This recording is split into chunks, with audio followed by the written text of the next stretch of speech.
শ্রোতা বন্ধুরা, যেমন আপনারা শুনছিলেন, আমরা কিন্তু আজকে ঘুরতে ঘুরতে চলে এসেছি আমবাসা অঞ্চলের উত্তর নালিছড়া দশম শ্রেণী বিদ্যালয়, সেই বিদ্যালয়। তো এতক্ষণ আপনারা শুনলেন যে আমরা এখানকার যিনি টিচার ইনচার্জ আছেন এবং এখানকার যারা বাচ্চারা পড়াশুনো করছে ওদের সঙ্গে আমরা কথা বললাম। তো এবারে আমরা কথা বলবো এই বিদ্যালয়েরই একজন শিক্ষিকা। তো শিক্ষিকা ম্যাডামের নামটা আপনারা নিজেরাই শুনে নিন ওনার মুখ থেকে। বিউটি দেবনাথ। বিউটি ম্যাডামকে আমি জিজ্ঞেস করব যে ম্যাডাম, আপনি কতদিন ধরে এই স্কুলে আছেন? গত 5 বছর ধরে। গত 5 বছর। এর আগে কোথায় ছিলেন ম্যাডাম? এর আগে ছিলাম গন্ডাছড়া জগবন্ধু পাড়া এলাকাতে। আচ্ছা আচ্ছা। আপনার চাকরি কতদিনের ম্যাডাম? চাকরি 7 বছর। 7 বছর ধরে আপনি চাকরি করছেন। এর আগে তাহলে ওখানে 2 বছর কাজ করেছেন? ওইখানে 2 বছর। গন্ডাছড়াতে কাজ করেছেন। এরপরে এখানে উত্তর নালিছড়াতে এসেছি, ডেপুটেশনে এসেছি। তো 5 বছর ধরে আপনি স্কুলকে দেখছেন। কেমন লাগে স্কুল আপনার? ভালো লাগে, স্কুলের পরিবেশটা ভালো লাগে, বেশ মানে একটা শান্তিনিকেতন ভাব, গাছপালা ভালো লাগে স্কুলের পরিবেশটা। হ্যাঁ হ্যাঁ, একটা মুক্ত একটা পরিবেশ এবং হ্যাঁ মুক্ত বাতাস আছে, ভালো লাগে। যা দেখলাম, আপনিও দেখলেন যে আপনার ছাত্রছাত্রী যারা আছে এদের কিন্তু খুবই উচ্চাকাঙ্ক্ষা, সবাই জীবনে সুপ্রতিষ্ঠিত হতে চায়। হ্যাঁ, তো এই সুপ্রতিষ্ঠিত হওয়ার পথে আপনারা কিভাবে এদেরকে সহায়তা করছেন সেটাই আমি জানতে চাই। সহায়তা করতে আমাদের যতটুকু করণীয়, যেভাবে ভালোভাবে তাদের শিক্ষা দেওয়া যায়, দেওয়ার জন্য যা যা দরকার, টিএলএম ব্যবহার করা বা স্মার্ট ক্লাস ব্যবহার করা, বা বর্তমানে স্কুলে কম্পিউটার এসেছে, কম্পিউটার টিচারেরও নিয়োগ হয়েছে, উনি গাইড করছেন, আমরাও গাইড করছি। মানে যেভাবে তাদেরকে আমরা মানে ভালোটা দিতে পারি ওইভাবেই আমরা চেষ্টা করছি, সবচেয়ে ভালোটা যাতে আমরা দিতে পারি। আচ্ছা, মোটামুটি কিরকম ছাত্রছাত্রী আছে স্কুলে ম্যাডাম? 150 জন, 150 জন স্টুডেন্ট। হ্যাঁ হ্যাঁ। এবং এর মধ্যে এক্ষুনি কিন্তু ধরুন দশম শ্রেণী এবং দ্বাদশ শ্রেণীর বাদ দিয়ে, কারণ এরা তো এক্ষুনি স্কুলে আসছে না বোধহয়। এদের তো আসছে। আচ্ছা আচ্ছা, সব মিলিয়ে তাহলে ওই 150 জনের মতো। হ্যাঁ হ্যাঁ, 150 জনের মতো স্টুডেন্ট। আচ্ছা, যেরকম আমরা স্যারের কাছেও শুনলাম যে স্কুলে কম্পিউটার ল্যাব আছে, কম্পিউটার শিক্ষকও নিয়োগ হয়েছেন এবং মিড ডে মিল সবাই মোটামুটি খাচ্ছে, সব দিনই খাচ্ছে। তো এছাড়া স্যার বলছিলেন যে আপনারা কিছু কিছু অনুষ্ঠানও করে থাকেন, বিভিন্ন স্পেশাল ডেতে, কোনো বিশেষ দিনে আপনারা অনুষ্ঠান করে থাকেন। সেটা কি স্কুলের ছাত্রছাত্রীদের নিয়ে? কি কি অনুষ্ঠান করেন আপনারা একটু যদি বলেন। অনুষ্ঠান বলতে আমরা বাচ্চাদের নিয়ে নাচ, গান, নাটক, আবৃত্তি ওইগুলি সাধারণত করে থাকি, কারণ বাচ্চারা একঘেয়ে পড়াশোনা করতে করতে তারা হাঁপিয়ে ওঠে। তো তারা ভাবে একটু নাচ গানের মধ্যে গেলে মানে তাদের মনটাও পাশাপাশি ব্যক্তিত্ব বিকাশের জন্য ওইগুলিও দরকার। আর তারা ওইটাতে খুব ইন্টারেস্ট মানে বোধ করে, তো তারা অপেক্ষা করে বসে থাকে কবে একটা অনুষ্ঠান আসবে, কবে আমরা নাচবো, কবে গান গাইবো। তো ওইটার জন্য তারাও অপেক্ষা করে এবং আমরাও তাদের ওই নাচ গানগুলি খুব ভালোভাবে উপভোগ করি। এবং এইভাবেই আসলে আপনারা বাচ্চাদেরকে সঠিক দিকে চালিত করছেন, যেটা আমি বলবো। আচ্ছা ম্যাডাম, আর এই স্কুল নিয়ে আপনি আর কি বলবেন? মানে এই স্কুলের ছাত্রছাত্রীদের নিয়ে আপনার কি ধরনের আশা আকাঙ্ক্ষা আছে? আমার তো আশা আকাঙ্ক্ষা স্কুলের ছাত্রছাত্রীরা সবাই মানে একটা ভালো জায়গাতে যাইবে, সবাই প্রতিষ্ঠিত হবে, এটাই আমার মানে একজন শিক্ষিকা হিসেবে আমার ওইটাই চাওয়া। একজন শিক্ষিকা মানে উনি চান যে ওনার স্টুডেন্ট একটা নির্দিষ্ট একটা ভালো প্রতিষ্ঠিত জায়গাতে পৌঁছুক, ভালো একটা চাকরি করুক বা ভালো সমাজের ভালো কোনো কাজে অংশগ্রহণ করুক, ওইটাই চাক। আর আমিও ওইটাই চাই। আচ্ছা, এই স্কুলে ধরুন কোনো শিক্ষকের সমস্যা কি আছে এক্ষুনি, যে মানে প্রয়োজনীয় বিষয় শিক্ষক একটু কম আছেন বা একদম নেই, এরকম কোনো বিষয় কি আছে? হ্যাঁ আছে, আমাদের প্রাইমারি যে ডিপার্টমেন্টে ওইটাতে শিক্ষক স্বল্পতা, মানে শিক্ষক একদমই কম। আমরা বলবো যে 5টা ক্লাস আছে, ওইখানে শুধুমাত্র টিচার সংখ্যা 3 জন, যার ফলে আমরা যারা ওইটা ক্লাসটা ম্যানেজ করতে বা ম্যানেজ করার জন্য একটু অসুবিধা হচ্ছে বলতে, আমরা যারা আপার প্রাইমারিতে আছি আমাদের ওদের ক্লাসটা নিতে হচ্ছে, যার ফলে আমাদের প্রেসারটা বেড়ে যাচ্ছে আর কি। হ্যাঁ, আমরা 9-10 এরও ক্লাস নিচ্ছি, পাশাপাশি ক্লাস 5 এরও ক্লাস নিচ্ছি, দরকার পড়লে ক্লাস 1-2 এও ঢুকছি, মানে ওইভাবেই চলছে আর কি। আপনাদের এটাকে চালিয়ে রাখতে হচ্ছে সব দিক মিলিয়ে। যদি আরেকটু শিক্ষক এখানে পাওয়া যেত খুব ভালো হতো, দরকার তাহলে স্কুলটা আরেকটু ভালো হতো। খুব দরকার, মানে হ্যাঁ টিচার খুব, প্রাইমারি বিশেষ করে প্রাইমারি টিচার খুবই দরকার, না হলে মানে সামাল দেওয়া যাচ্ছে না কোনোভাবে কাজে। আমরাও আশা করছি যে আমাদের মাধ্যমে, আমাদের মিডিয়ার মাধ্যমে যদি আপনাদের যারা প্রশাসনিক কর্তা ব্যক্তি আছেন তারা যদি শোনেন, তাহলে নিশ্চয়ই হয়তো আপনাদের যে সমস্যা সেটা নিরসন হতেও পারে। ধন্যবাদ ম্যাডাম আপনাকে। আপনার স্কুলের উত্তরোত্তর শ্রীবৃদ্ধি ঘটুক, সেটাই আমরা চাই। শ্রোতা বন্ধুরা, আমরা আকাশবাণী কৈলাসহরের পক্ষ থেকে এক বিশেষ সফরে বেরিয়ে এই মুহূর্তে আমরা উপস্থিত হয়েছি আমবাসা ব্লকের অধীন উত্তর নালিছড়া স্থিত একটা স্কুলে। এই মুহূর্তে আমাদের সঙ্গে স্কুলের যিনি ভারপ্রাপ্ত প্রধান শিক্ষক হিসেবে যিনি আছেন তার সঙ্গে আমরা কথা বলবো। আমরা জেনে নেব তার স্কুল সম্পর্কে এবং এই স্কুল সংলগ্ন যে এলাকাটা আছে তার আর্থসামাজিক বা বিভিন্ন বিষয় সম্পর্কে আমরা এই মুহূর্তে জেনে নেব। নমস্কার। নমস্কার। হ্যাঁ, স্কুলের নামটা কি আপনি বলবেন? স্কুলের নাম উত্তর নালিচড়া উচ্চ বিদ্যালয়, আচ্ছা, নালিচড়া, আমবাসা, ধলাই, ত্রিপুরা। আচ্ছা। আমি এখানে টিচার ইনচার্জ হিসেবে আছি। আমার নাম সৌমেন দেব, আমার বাড়ি কুলাই। আচ্ছা। আমি এই 2 মাস যাবৎ এখানে ট্রান্সফার হয়ে এসেছি। আচ্ছা। এবং এই স্কুলের দায়িত্বভার আমাকে দেওয়া হয়েছে। এই দায়িত্ব নিয়ে এখন আমি কাজ করছি এই স্কুলে। আচ্ছা, তো স্কুলে কি মানে 1 থেকে 10 পর্যন্তই আছে? হ্যাঁ, স্কুলে 1 থেকে 10 পর্যন্ত একসঙ্গে চলে। এটা মর্নিং শিফটে চলে। আমরা 7:30 স্কুলে আসি, সাফাই কাজ শেষ করার পর 8টায় আমরা প্রেয়ার করি। 8টা 5-7 মিনিট লাগে প্রেয়ারে। তো এরপরে আমরা ক্লাস স্টার্ট করি। আচ্ছা, স্কুলটা কবে প্রতিষ্ঠিত হয়েছিল? কত সালে? স্কুলটা কবে প্রতিষ্ঠিত হয়েছিল এটা সঠিক আমার জানা নেই, সনটা বলতে পারবো না। আচ্ছা, আচ্ছা। তবে আমার চাকরি জীবনের প্রথম জয়েনিং এই স্কুল, আচ্ছা। আবার সেই জীবনে এই স্কুলে আবার ফিরে এসেছেন এখানে। ফিরে এসেছি। এখানে আমি আমার চাকরি জীবনের বড় পিরিয়ড এখানে কাটিয়ে গেছি। আচ্ছা। আর আমার 4 বছর 4.5 বছর আর আছে আচ্ছা। চাকরি জীবনে। এই সময়টুকু হয়তো এখানেই থাকতে পারবো বা থাকবো। দপ্তর জানেন, আমরা তো আর নিজেরা প্লিজ পোস্টিং নির্বাচিত করতে পারি না। দপ্তর যেখানে নেন আমরা সেখানে গিয়ে কাজ করবো শিক্ষা দপ্তরের নির্দেশে। আপনাদের এই স্কুলে মোটামুটি আশেপাশে কি আরো স্কুল আছে এখানে? আশেপাশে এসবি স্কুল আছে। আচ্ছা। কুলায় ক্লাস 12 স্কুল ইদানিং বিদ্যাজ্যোতি স্কুলে পরিণত হয়েছে, যার জন্য এই স্কুলটা ইংলিশ মিডিয়াম স্কুল হয়েছে। উত্তর নালিচড়া উচ্চ বিদ্যালয়ের আশপাশে এখানে আরো 3-4টা এসবি স্কুল আছে। ওই স্কুলের স্টুডেন্টরা ওই স্কুলে আসে। এই স্কুলটা পরবর্তী সময় উচ্চ মাধ্যমিক স্কুল পরিণত হওয়ার প্রপোজাল আছে। আচ্ছা। ওই এলাকার অনেক ছেলে মেয়েরাই এখন তারা আমবাসা সদরে চান্দ্রাপাড়া স্কুলে যেতে হয়। আচ্ছা। এলাকাটা দরিদ্র এলাকা, শ্রমজীবী মানুষ, কৃষিজীবী মানুষ সংখ্যাটা বেশিরভাগ। আচ্ছা। যার জন্য ছেলে মেয়েরাও দরিদ্র পরিবারের, এরা দূর দূরান্তে গিয়ে যে পড়বে, পড়ার খরচ চালাবে, আসা যাওয়া, এটা অনেক ব্যয় সংকুল। এলাকার দাবি এই স্কুলটা আগামীতে হয়তো উচ্চ মাধ্যমিক বিদ্যালয়ে রূপান্তরিত হবে। আচ্ছা। শিক্ষা দপ্তরের নির্দেশ হয়তো আসতে পারে। আচ্ছা, আচ্ছা। এটা একটা আমরা আশাবাদী যে আচ্ছা। আসবে হয়তো। তো আপনাদের স্কুলে ক্লাস 1 থেকে শুরু করে 10 অবধি ছাত্রছাত্রীর সংখ্যা কেমন আছে বর্তমানে? ছাত্রছাত্রীর সংখ্যা আছে আমাদের স্কুলে অনেকই।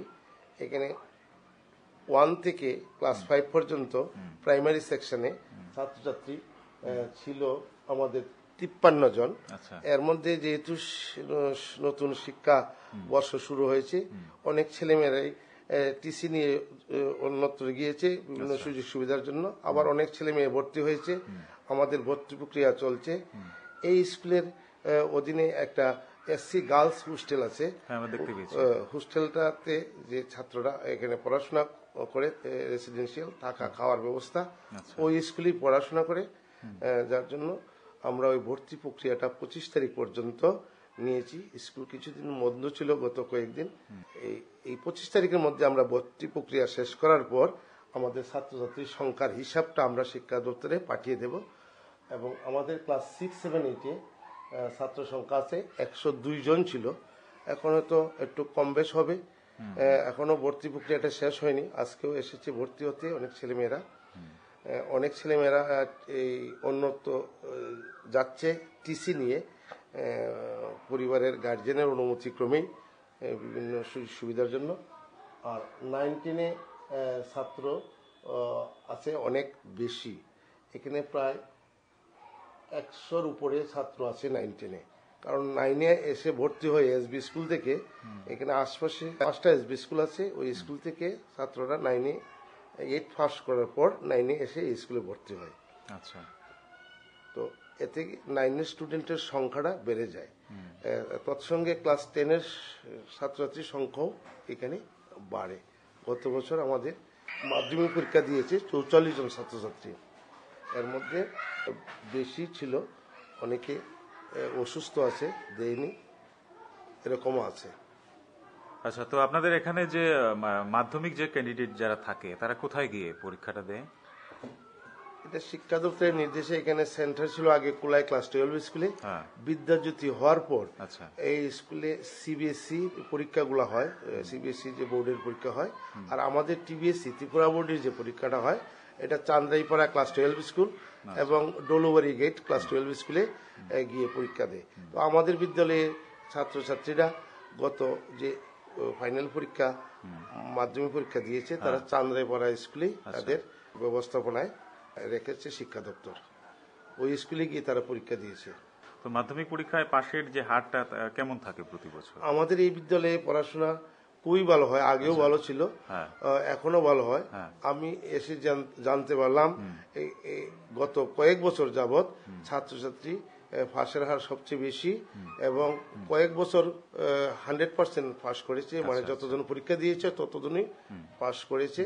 এর আগেও স্কুলে এরকম ছিল যে শিক্ষা দপ্তরের একটা নির্দেশ বা এরকম যে 100% পাস করলে 10,000 টাকা পায়।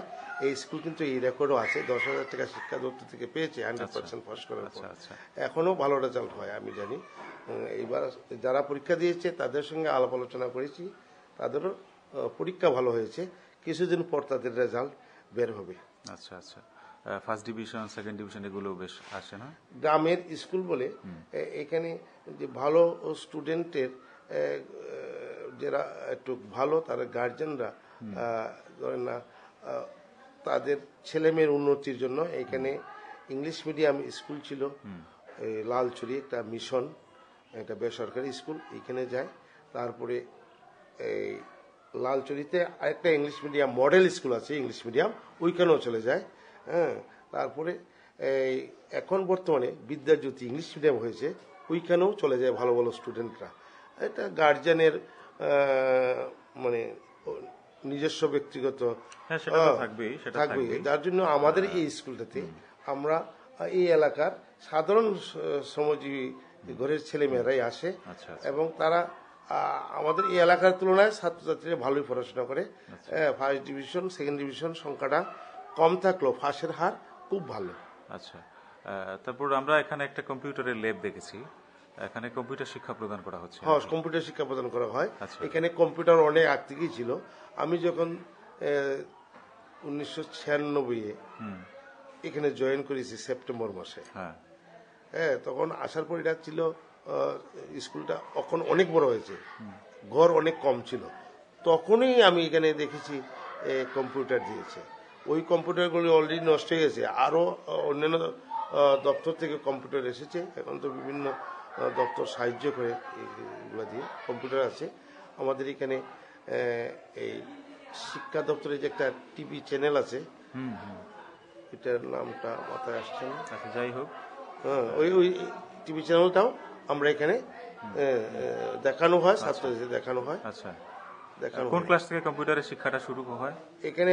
বর্তমানে এই সিবিন দপ্তরের সিবিনের একটা সংস্থা একজন কম্পিউটারের দিয়েছেন, 9-10 স্টুডেন্টরা কম্পিউটার শিক্ষা, শুধু 9-10। আচ্ছা আচ্ছা আচ্ছা, তো মিড ডে মিল নিশ্চয়ই আছে আপনার স্কুলে? হ্যাঁ, মিড ডে মিল চলছে, মোটামুটি প্রত্যেক ছাত্রছাত্রীরা এটা গ্রহণ করে? হ্যাঁ, গ্রহণ করে।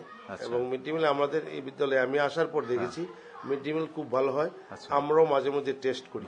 তার নিশ্চয়ই দরকার আছে। তার পাশাপাশি আপনাদের ছাত্রছাত্রীদের শিক্ষা তো আছেই, তার পাশাপাশি যেমন ধরুন শিল্প বা সংস্কৃতি বিকাশের জন্য তাদের যে এই মেধাটা, এটা বিকাশের জন্য শিল্প বা সংস্কৃতি যে কর্মকাণ্ড বা ক্রীড়া বিষয়ক যে ব্যাপারটা আছে, এটা কেমন হয় এখানে? এখানে এই বিদ্যালয়ের পাশে মাঠ আছে, মাঠে বিকালবেলা ছেলেমেয়েরা ফুটবল খেলে, ক্রিকেট খেলে এবং এখানে অ্যানুয়াল স্পোর্টস আমরা করি। প্রায় সময় আমরা ছেলে মেয়েদেরকে এখানে খেলাধুলা করাই। স্কুলে এখন তো সরকারিভাবেই মানে সরকারি দপ্তর থেকে আমাদের এই খেলাধুলার জিনিস দেওয়া হয় এবং বছর বছর দেওয়া হয়। এইবারও আমরা এনেছি, ওইগুলো আমরা স্টুডেন্টদেরকে দিই, তারা খেলে। আর সংস্কৃতি বলতে এখানে প্রায় সময় সাংস্কৃতিক অনুষ্ঠান হয়, ছেলে মেয়েরা নাচ গান আবৃত্তি আর্ট এগুলাতে এই স্কুলের ছেলেমেয়েরা বেশ পারদর্শী এবং গত কিছুদিন আগে বিজ্ঞান দিবস পালন করা হয়েছে কুলাই দ্বাদশ শ্রেণী বিদ্যালয়, যেটা বিদ্যাজ্যোতি, ওই স্কুলে আমাদের ছেলেমেয়েরাও অংশগ্রহণ করেছিল। সেখানে যে বিষয় নিয়ে তাদেরকে অংশগ্রহণ করানো হয়েছে, তো আর্টে আমাদের বিদ্যালয়ে একটা প্রাইজ তারা পেয়েছে। আমরা ছাত্রছাত্রীকে ধন্যবাদ জানাই। আমাদের আর্টে আমাদের ছেলেমেয়েরা একটা প্রাইজ পেয়েছে। এছাড়াও যে যেমন ধরুন রবীন্দ্র জয়ন্তী, নজরুল জয়ন্তী এগুলো পালিত হয়। হ্যাঁ, এগুলো পালিত হয়, ছাত্রছাত্রীদের অংশগ্রহণ করে। এখানে নাচ গান যখন আমরা অনুষ্ঠানটা আয়োজন করি, তখন আমাদের পার্টিসিপেটের অভাব হয় না, বুঝলেন না। সবাইকে সুযোগ দিতে গেলে তো আমরা অনেকক্ষণ সময় লাগে। এবং এখানে নাচ গান শেখানো, হোস্টেলেও নাচ শেখানো হয়, গান শেখানো হয়। এখানে একটা ম্যাডাম সরকারি দপ্তর থেকে ম্যাডামকে নিয়োগ করা হয়েছে, উনি সপ্তাহে সপ্তাহে এসে নাচ গান শেখান। আমাদের বিদ্যালয়ে আমাদের ম্যাডামরার মধ্যেও একজন বিশেষ ভাবে জানেন নাচ গান, উনি ছেলে মেয়েদের গান শিখান, নাচও শিখান। আর আপনি তো বললেন এখানে ছাত্রী নিবাস আছে, এখানে এসসি এসটি এই ক্যাটাগরির শুধু এসসি গার্লস, আচ্ছা, যেটা তফসিল জাতি বালিকা নিবাস। তো এখানে এই 2টা শিফটে এই হোস্টেলটা চলছে। একটা হচ্ছে সমগ্র 6 to 8, এটা দপ্তরটা দেখছেন, এবং এই খরচগুলা দিচ্ছেন একটা শিক্ষা দপ্তরের, আমাদের ডিএম অফিসের, ডেপুটি অফিসের সমগ্র, যেটা ফান্ড দিচ্ছেন দেখছেন। আর 9-10টা দেখছেন এসসি ওয়েলফেয়ার দপ্তর, বাসা এসডিএম অফিস। এখান থেকে ওনারা আমাদের ফান্ড দেন, যা খরচ হয় আমরা তার ব্যবসা দিই, এবং ছাত্রছাত্রী যা প্রয়োজন হয় আমরা তা দিই। এবং এখানে ভালো পড়াশোনা হয়, টিউটার আছেন, এবং এখানে খাওয়া দাওয়ার যে ব্যবস্থাপনা আছে। আমি মাঝে মাঝে ইদানিং টেস্ট করি, ছাত্রীদের সঙ্গে কথা বলি, এবং খাবারও টেস্ট করি, খাবারও ভালো হয়। ভীষণ ভালো লাগলো আপনাদের স্কুলের এই বিষয় সম্পর্কে জেনে, এবং ভীষণ একটা প্রাকৃতিক খোলামেলা পরিবেশে বৃক্ষ ছায়ার তলে একটা মানে আশ্রমের মতো একটা পরিবেশ মনে হচ্ছে। আমাদের খুব ভালো লেগেছে। আমাদের স্কুলের আরো উত্তরোত্তর শ্রীবৃদ্ধি হোক, এখানকার ছাত্রছাত্রীরা ভবিষ্যতে আরো উজ্জ্বল জায়গায় যাক, এলাকার নাম বা রাজ্যের নাম প্রতিষ্ঠিত করুক, এই কামনা থাকবে। আকাশবাণী কৈলাসহরের তরফ থেকে আমাদেরকে সময় দেওয়ার জন্য আপনাকে এবং আপনার বিদ্যালয়ের সকল শিক্ষক এবং ছাত্রছাত্রী যারা আছে প্রত্যেককে অসংখ্য ধন্যবাদ। আমরা উত্তর নালিছড়া উচ্চ বিদ্যালয়ে এসে এই মুহূর্তে আমাদের সঙ্গে পেয়ে গেছি কয়েকজন ছাত্রী বন্ধুকে। আমরা তাদের সঙ্গে কথা বলে নেব। প্রথমে একজন বন্ধু আমাদের সঙ্গে আছে। কি নাম তোমার? সুস্মিতা পাল। আচ্ছা সুস্মিতা, তুমি কোন ক্লাসে পড়ো? ক্লাস 10। 10-এ পড়ছো না? তোমার বাড়ি কি এখানে? বাসুদেবপাড়া সামনে, মানে স্কুলের আশেপাশেই এলাকাটা না? তো বাড়িতে কে কে আছে তোমার? বাড়িতে মা, বাবা, বোন, আচ্ছা, আমি, ঠাকুমা, কাকিমণি। তো তুমি পড়াশোনার পাশাপাশি আর কি কিছু শিখো, যেমন ধরো গান বা আবৃত্তি, নাচ, এগুলো? গান শিখি। আচ্ছা, তো এই যে স্কুলে তুমি পড়ছো, কেমন লাগে তোমার স্কুলে আসার পরে সারাদিন যেরকম থাকো? স্কুলে সারাদিন থাকতে এবং এই স্কুলে শিক্ষক শিক্ষিকাদের ক্লাস পড়াশোনা খুবই আমার ভালো লাগে। এবং তাদের আরো আমাদের স্কুলের মধ্যে খেলাধুলা, এরপর অনেক স্মার্ট ক্লাস, অনেক সবই মিলে আমার খুবই ভালো লাগে এখানে এসে। আচ্ছা আচ্ছা, তো ভবিষ্যতে তো আরো কলেজে যাবে বা ইউনিভার্সিটিতে যাবে, তুমি ভবিষ্যতে মানে কি হবার ইচ্ছে তোমার? ভবিষ্যতে আমার আইপিএস অফিসার হওয়ার খুব ইচ্ছে। বাহ, তার জন্য এখন থেকে তোমাকে মোটামুটি প্রস্তুতি নিতে হবে, নিচ্ছ হয়তোবা। তোমার আশাটা পূরণ হোক, আমরা এটাই চাইবো। তুমি তো বলছিলে তুমি মানে গান শিখো। আচ্ছা, তো আমাদেরকে কি শোনাতে পারবে ছোট্ট করে কিছু? রবীন্দ্রসঙ্গীত হোক আর যাই হোক, ছোট্ট করে কয়েকটা লাইন যদি আমাদেরকে শুনিয়ে দাও। তুমি তোমার মতো করে করো, কোনো অসুবিধা নেই। আলো আমার আলো গো আলো ভুবন ভরা, আলো নয়ন ধোয়ায় আমার আলো হৃদয় হরা। আলো আমার আলো গো আলো ভুবন ভরা, আলো নয়ন ধোয়ায় আমার আলো হৃদয় হরা। নাচে আলো নাচে ও ভাই আমার প্রাণের কাছে, বাজে আলো বাজে ও ভাই আমার বীণার মাঝে। জাগে আকাশ ছোটে বাতাস হাসে সকল ধরা, আলো আমার আলো গো আলো ভুবন ভরা। ভালো লাগলো তুমি আমাদেরকে রবীন্দ্রসঙ্গীত গেয়ে শোনালে। আমরা সুস্মিতার কাছ থেকে চলে যাচ্ছি আরেকজন ছাত্রী বন্ধুর কাছে। কি নাম তোমার? স্বস্তিকা দেব, স্বস্তিকা কোন ক্লাসে পড়ো? ক্লাস 7। 7-এ পড়ো না? এখানেই বাড়ি তোমার? হ্যাঁ। স্কুলের আশেপাশে? আচ্ছা। পড়াশোনার পাশাপাশি আর কি করো? আর্ট করি। আর্ট করো তুমি? বাহ, ঠিক আছে। আর্ট তো আমরা দেখাতে পারবো না, যদি গান টান করতে তাহলে আমরা শুনিয়ে দিতাম। কেমন লাগে স্কুলে পড়তে তোমাদের? অনেক ভালো লাগে। আচ্ছা, খুব মজা করো স্কুলে এসে, খেলাধুলা করো। ঠিক আছে, এইভাবে তুমি এগিয়ে যাও, এটাই আমরা কামনা করব। আরেকজন বন্ধু আমাদের সঙ্গে আছে, তার কাছ থেকেও জেনে নেব তার যে কি অপিনিয়নটা আছে। কি নাম তোমার? দেবলীনা দেব, দেবলীনা কোন ক্লাসে পড়ো? 5-এ। 5-এ পড়ো। পড়াশোনার পাশাপাশি আর কি করছো তুমি? আর্ট করছি, আবৃত্তি। আচ্ছা, আবৃত্তি শোনাতে পারবে আমাদেরকে একটা কবিতা? শোনাও ছোট্ট করে, যে কোনো, তোমার যা মনে যাবে। সার্থক জনম আমার রবীন্দ্রনাথ ঠাকুর, সার্থক জনম আমার জন্মেছি এই দেশে, সার্থক জনম মাগো তোমায় ভালোবেসে। জানি নে তোর ধনরত্ন আছে কিনা রানীর মতো, শুধু জানি আমার অঙ্গ জোড়ায় তোমার ছায়া এসে। কোন বনেতে জানি নে ফুল গন্ধে এমন করে আকুল, কোন গগনে উঠে রে চাঁদ এমন হাসি হেসে।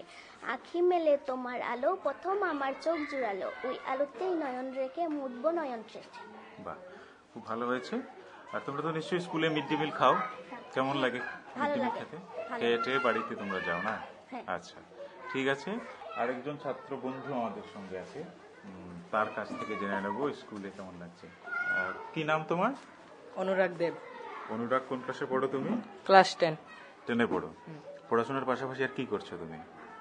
পড়াশোনার পাশাপাশি আর আমি গান শেখা বা আবৃত্তি বা আর্ট বা এসব কিছু করি। খেলাধুলাও তো করো? তুমি ছেলে খেলাধুলা করি, করো? কি খেলো তুমি? ফুটবল খেলি, ক্রিকেট খেলি, আচ্ছা, স্কুলেও খেলো? স্কুলে আসার পরে যখন সময় পাওয়া যায়? হয় সময় খেলি। আচ্ছা, তোমার এই স্কুলে পড়তে কেমন লাগে বলো? ভালো লাগে। ভালো লাগে। বড় হয়ে কি হওয়ার ইচ্ছে? স্যার বড় হয়ে বিএসএফ। আচ্ছা আচ্ছা, তুমি মানে আরক্ষা দপ্তরে বা সীমান্তরক্ষী বাহিনীতে যাবার তোমার খুব ইচ্ছে। ঠিক আছে। এই স্কুলের পাশেই তোমার বাড়ি নাকি? না, একটু দূর আছে। কি করে আসো? সাইকেলে করে? সাইকেল। আচ্ছা আচ্ছা। তুমি কি হতে চাও বড় হয়ে? দেবলীনা। দেবলীনা। আচ্ছা, ডাক্তার হতে চাও? কেন ডাক্তার হতে চাও তুমি? আমার মার ইচ্ছা আমি যাতে ডাক্তার হই। মায়ের ইচ্ছা? আচ্ছা আচ্ছা, তোমার ইচ্ছে নেই নিজের? হ্যাঁ আছে। আচ্ছা, ডাক্তার হওয়ার ইচ্ছে, বাহ, ভীষণ ভালো। তুমি কি হতে চাও? ইঞ্জিনিয়ার। ইঞ্জিনিয়ার, বাহ। আমরা একজন আইপিএস পেলাম, একজন আন্তরক্ষী বাহিনী হওয়ার ইচ্ছে প্রকাশ করলো, একজন ডাক্তার হচ্ছে, ভীষণ ভালো। মানে বিভিন্ন পেশাতে তোমরা গিয়ে দেখতে পাচ্ছি এখানে একটা এমন একটা মানে সামঞ্জস্য তৈরি হয়েছে যে পুরো একটা দেশ গঠনের জন্য যা যা প্রয়োজন তা। যাই হোক, তোমাদের সঙ্গে কথা বলে ভালো লাগলো। তো তোমাদেরকে বলি, এখন তো রেডিও শুধু সেটে নয়, বিভিন্ন মাধ্যমে শোনা যায়। যেমন অনলাইনে একটা অ্যাপস আছে, ওইটা ডাউনলোড করে তোমরা শুনতে পারবে। যেমন ধরো নিউজ অন এআইআর অ্যাপ, এটা ডাউনলোড করে তোমরা আকাশবাণী কৈলাসহর সার্চ করলে পেয়ে যাবে, তোমরা শুনতে পারবে। ওইখান থেকে ওখানে কি হয়, তোমাদের মতো যারা ছাত্রছাত্রীরা আছে তাদের জন্য শিক্ষা বিষয়ক বিভিন্ন অনুষ্ঠানগুলো প্রচার করা হয়। বিশিষ্ট শিক্ষক শিক্ষিকারা পাঠদান করেন, তোমাদের উপকারে লাগবে।